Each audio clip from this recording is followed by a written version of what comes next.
தொழுகை நடக்கிறது. பக்கத்தில் இருக்கக்கூடிய ஒரு கோயிலில் தீப்பற்றி எரிகிறது.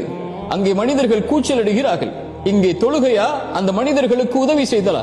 இஸ்லாம் சொல்லுகிறது, இந்த நேரத்தில் நீ செய்ய வேண்டியது அந்த மனிதர்களுக்கு சென்று உதவி செய். இதைவிட அது மேலானது. இப்போது அதைத்தான் அல்லாஹ்வுடைய தூதர் ஸல்லல்லாஹு அலைஹி வஸல்லம் சொன்னார்கள். அல்லாஹ் ரப்புல் ஆலமீன் மனிதர்களில் யாரை அல்லாஹ் நேசிக்கிறான்? மனிதர்களுக்கு பலனுள்ளவனாக வாழக்கூடியவர்களை. சுப்ஹானல்லாஹ். ரசூலுல்லாஹி ஸல்லல்லாஹு அலைஹி வஸல்லம் இடத்திலே அந்த நபித்தோழர் மேலும் ஒரு கேள்வியை கேட்கிறார். செயல்களில், மனிதன் செய்யக்கூடிய செயலில் அல்லாஹ்விற்கு விருப்பமான, அல்லாஹ் நேசிக்கக்கூடிய செயல் எது? கேளுங்கள்.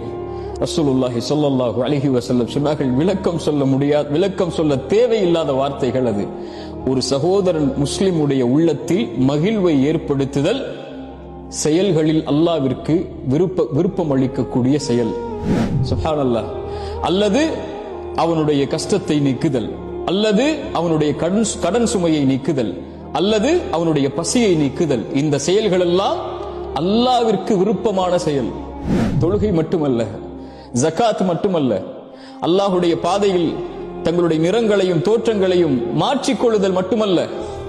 சுப்ஹானல்லாஹ். ரசூலுல்லாஹி ஸல்லல்லாஹு அலைஹி வஸல்லம் மேலும் சொன்னார்கள், ஒரு அடியான் தன்னுடைய தேவைக்காக இருக்கும்போது அவனுடைய தேவையை நிறைவேற்றுவதற்காக அவனோடு நடந்து சென்றால், ரசூலுல்லாஹ் சொன்னார்கள், மஸ்ஜிது நபவி மதீனாவில் இருக்கக்கூடிய அந்த பள்ளிவாசலை கை காட்டி, இந்த பள்ளிவாசலில் 30 நாட்கள் இஅ்திகாஃப் இருப்பதை விட, பள்ளியில் அமர்ந்து வணக்க வழிபாடுகள் செய்வதை விட இது மேலானது.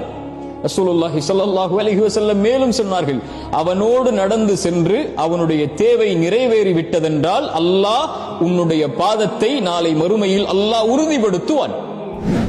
அல்லாஹு அக்பர், அல்லாஹு அக்பர். என்ன அழகிய தீனில் அல்லாஹ் நம்மை படைத்திருக்கிறான் என்று பாருங்கள்.